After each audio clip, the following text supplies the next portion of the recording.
Have you ever wondered what really happens behind the glitz and glamour of Hollywood? We see the red carpets, the dazzling smiles, and the blockbuster movies, but what's the real story? Today, we're pulling back the velvet curtain to explore the hidden truths, the forgotten history, and the surprising secrets of the most famous neighborhood in the world.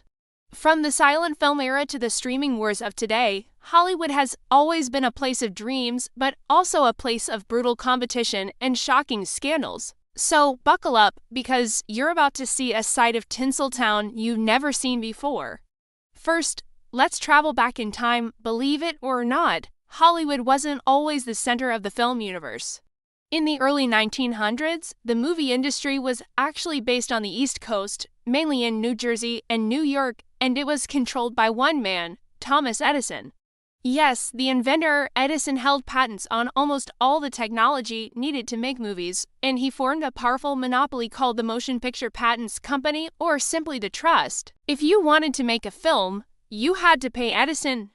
If you didn't, he would send enforcers, literally thugs, to smash your cameras and shut you down. Independent filmmakers were desperate to escape Edison's iron grip. They needed a place that was far away, with great weather for year-round shooting and diverse landscapes, deserts, mountains, oceans, you name it. They found their paradise in a small, quiet suburb of Los Angeles called Hollywood. The distance made it harder for Edison's men to reach them, and if they did show up, it was a quick drive to the Mexican border to wait things out. Plus, California was a legal Wild West when it came to patents. So, filmmakers like Carl Laemmle, who would later found Universal Pictures, packed up and headed west. They weren't just moving their businesses. They were rebels fleeing a tyrant, and in doing so, they laid the foundation for the Hollywood we know today. The iconic Hollywood sign is another story in itself.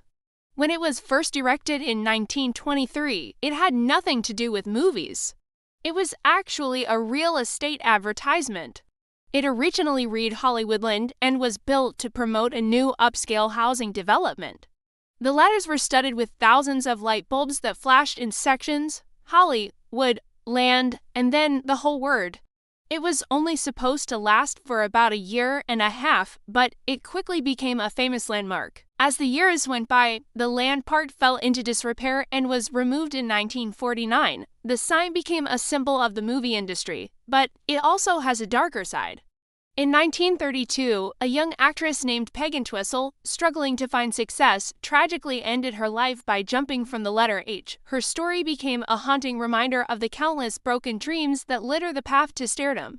Now, let's talk about the Golden Age, from the 1920s to the 1950s. This was the era of the studio system. A handful of major studios like MGM, Paramount, and Warner Brothers didn't just make movies, they owned everything. They owned the massive studio lots where films were shot, the distribution networks that sent films across the country, and even the movie theaters where you'd go to watch them. More importantly, they owned the stars, actors, and actresses were signed to long-term, exclusive contracts. The studio controlled every aspect of their lives: what movies they made, who they dated, what they wore, and even what they ate. Their public image was carefully manufactured. Rock Hudson was a rugged, romantic lead, but secretly, the studio hid his true identity to protect his career. Judy Garland was forced to take pills to stay thin and work long hours, a habit that would tragically affect her for the rest of her life. The stars were assets, properties of the studio, and their personal happiness often came second to their box office value. This system created legends, but it also created a culture of secrets and control. Fixers, like the infamous Eddie Mannix at MGM, were employed to clean up messes. If a star got into a car crash, had a secret affair, or got into any kind of trouble, the fixers would swoop in. They worked with corrupt police and paid off journalists to make sure scandalous stories never saw the light of day. The public saw perfect idols on screen, completely unaware of the chaos and cover-ups happening behind the scenes. It was a world where image was everything, and the truth was a commodity to be bought and sold. The fall of the studio system began in 1948 with the landmark Supreme Court case, United States v. Paramount Pictures. The court ruled that the major studios were an illegal monopoly because they owned the theaters. They were forced to sell their cinema chains, breaking their total control over the industry. This, combined with the rise of television in the 1950s, which kept people at home, changed Hollywood forever. The old contract system crumbled, and actors became free agents. This new freedom gave birth to a new kind of star power. Actors like Marlon Brando and James Dean brought a raw, rebellious energy to the screen that was the complete opposite of the polished perfection of the Golden Age. The power started shifting from the studio heads to the talent, the actors, directors, and now the agents. This leads us to the rise of the super agent. In the 1970s, agents like Michael Ovitz of Creative Artists Agency, or CAA, revolutionized the business. Instead of just negotiating contracts, they started packaging deals. An agent would represent the star actor, the hotshot director, and the in-demand screenwriter for a new movie. They would then take this entire package to a studio and say, if you want to make this movie with these people, you have to go through us. This gave agents enormous power, sometimes even more than the studio chiefs themselves. They became the new kingmakers of Hollywood, deciding which movies got made and who got to be in them. This shift is still felt today, where a star's attachment to a project, brokered by their powerful agent, can be the single most important factor in getting a film greenlit. Now, let's look at the modern era. The landscape has changed dramatically again. The rise of the internet, streaming services like Netflix, Amazon Prime, and Disney Plus has completely disrupted the old models.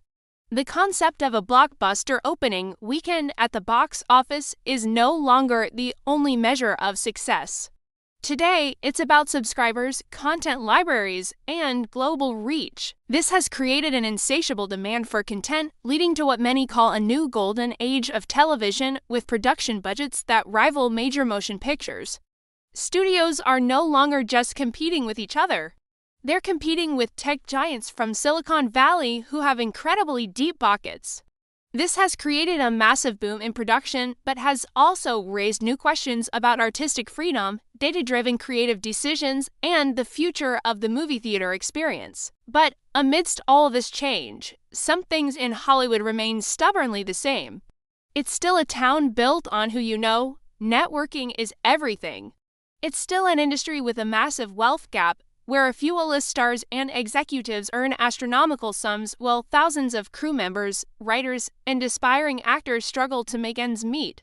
And the pressure to maintain a certain image, fueled by social media and the 24/7 news cycle, is more intense than ever before. The scandals may be different now. Instead of secret affairs being covered up, they're exposed on Twitter, but the fundamental tension between public image and private reality is a constant. So, from its renegade beginnings as a haven for filmmakers fleeing a monopoly, to the iron-fisted control of the studio system, and now to the chaotic, fast-paced world of streaming, Hollywood has always been a place of reinvention. It's a dream factory, yes, but it's also a reflection of our culture, our ambitions, and our flaws. The stories it tells shape how we see the world, but the story of Hollywood itself is perhaps the most dramatic of all. It's a story of power, rebellion, illusion, and the relentless pursuit of a dream shining brightly under the California sun. Thank you so much for joining me on this deep dive into the real Hollywood. If you found this fascinating, make sure to hit that like button and subscribe for more stories that go beyond the headlines. Let me know in the comments what part of Hollywood history you find most interesting. See you in the next video.